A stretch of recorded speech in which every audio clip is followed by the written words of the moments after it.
This week, the instrument laboris of the next synod was presented. We must begin by clarifying two things.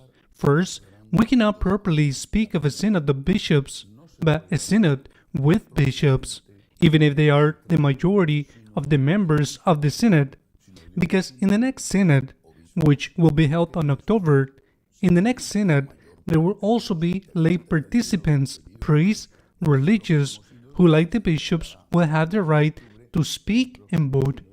We are in the first time in which the synod ceases to be a synod of bishops. I say properly speaking, regardless of the title given to it, to become a synod with bishops. Second thing, what is an instrumentum laboris? It is, as the word himself indicates, a working instrument, a draft which, as has happened on previous occasions, is destined to be destroyed in debates, to be extensively corrected, by which already indicates the line of the topics to be dealt with, the line of the topics to be discussed. And when one sees this instrumentum laboris, which is extensive, it has 50 pages, the impression of one has is one of deja vu, something already seen. We have been talking about the same thing for almost 10 years. Marriage of priests, woman priests, acceptance of the practice of homosexuality, acceptance of communion to the divorce and remarry, and also to couples living without marriage in free union. And this time and nobility is included. Acceptance to communion of polygamy, of polygamous. Well, in short, it is more of the same. We must then think about two things. First, if in a previous synod, I am thinking for the example of the synod of the Amazon, nothing of what was requested and approved by the majority was accepted in practice, such as some natives who lived in remote situations, in areas far from civilization, where it is difficult for a priest to arrive, that those married natives can be ordained priests. Well, if that has not been approved as a petition of the Synod of Amazon, in a very local and very restricted environment, why does all this have to be approved now? Besides, part of what appears in the Instrumentum Laboris is a copy from German Synod. There are exceptions. For example, in the German Synod, there is a talk of the synodal councils composed of lay people and bishops, whose decision-making power will be above of the bishops. The bishop will be just another voice. This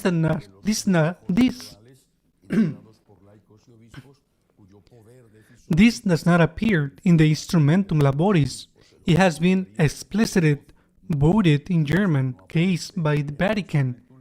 In the German Synod, the question of polygamy does not appear either. I don't know if it is an innovation that the Africans are asking for or who is asking for, but otherwise it is the same. And if the Germans have not been granted any of all those things they are asking for, or the Amazonians, what reason do we have to think that even if the Synod approves certain things, they are going to be granted? It is pitiful, it is regrettable that the essential truths of the faith that are part of our heritage, based on the gospel and tradition, are to put up for debate. It is regrettable. It is as if in a parliament, if you were to decide it by votes what is good and what is bad, and even the basic principles for the existence of the nation were decided by votes. It is painful and regrettable, but at the same time, it must be said that possibly we are in front of a typical case of much ado about nothing. The noise that has been produced for a long time, and that has been produced this week, when the instrumentum laboris was made known, can overshadow, can hide other things that have also happened this week and that are very interesting. For example, Pope Francis, a Jesuit, has published an apostolic letter to vindicate the figure of the Blaise Pascal, the French scientist, inventor of the hydraulic press, the French great writer, author of the provincial letter in the thoughts, the deeply Catholic Frenchman, but the French moral enemy of the Jesuits.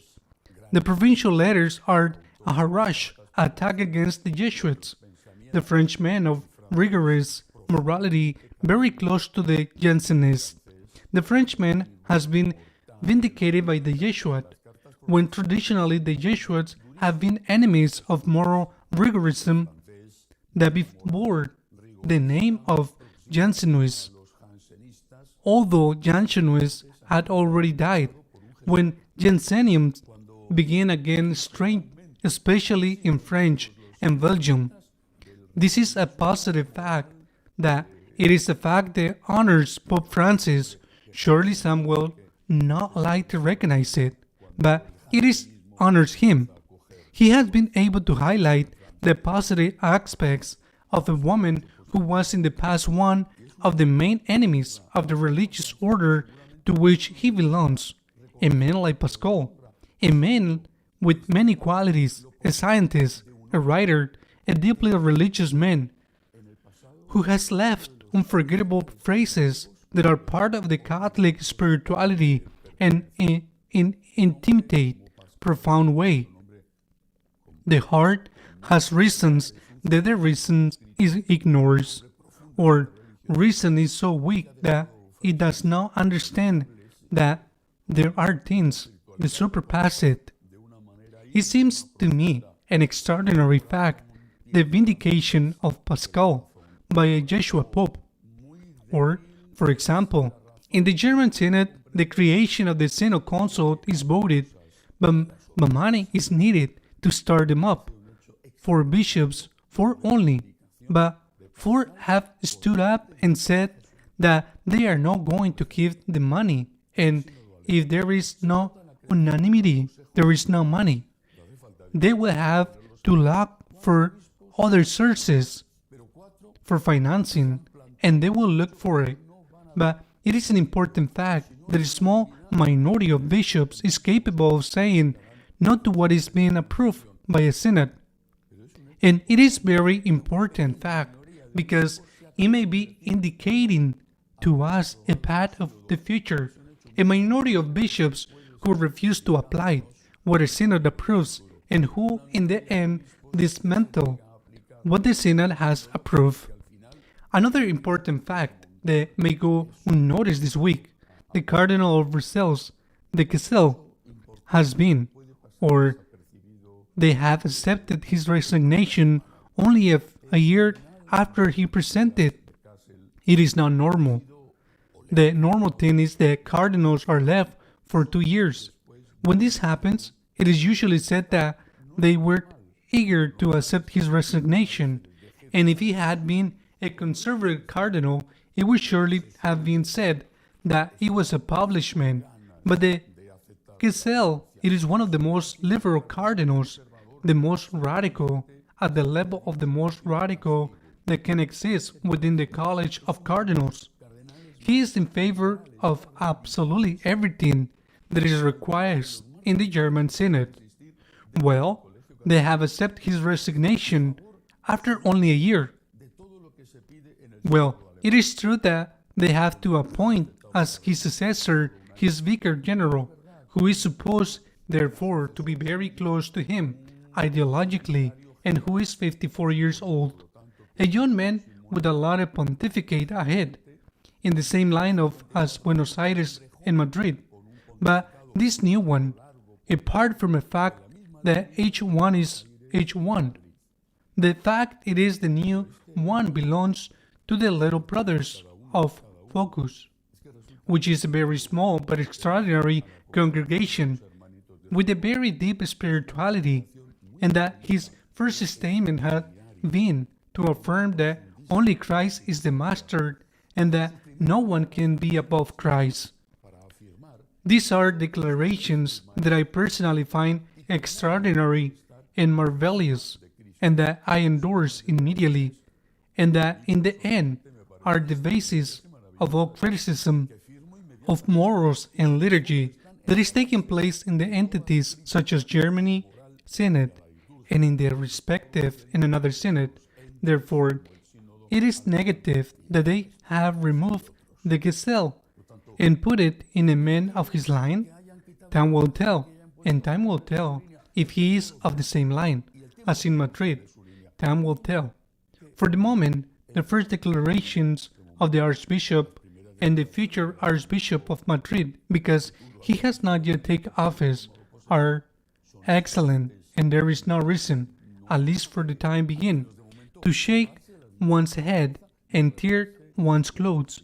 Another extraordinary event this week, the Pope has approved the heroic virtues of Sister Lucia of Fatima, the last of the visionaries of Fatima. That means that she has been declared venerable. That means that officially we can entrust ourselves to her. Unofficially, of course, we could do it before, but officially she is now venerable. The Venerable Sister Lucia of Fatima, this is very important. It is one more step for recognition that the Virgin really did intervene there.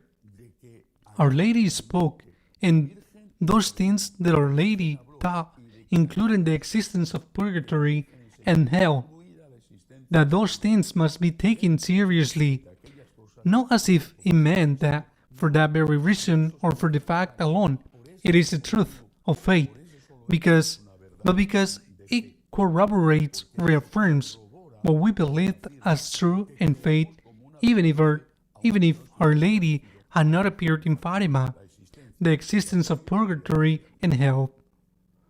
As for the synod, the fact that the deposit of the faith is being discussed as in the parliament is regrettable, but let us not allow our eyes to be filled with negative things, because there are many other good things that are happening and that perhaps in the long run will be more important.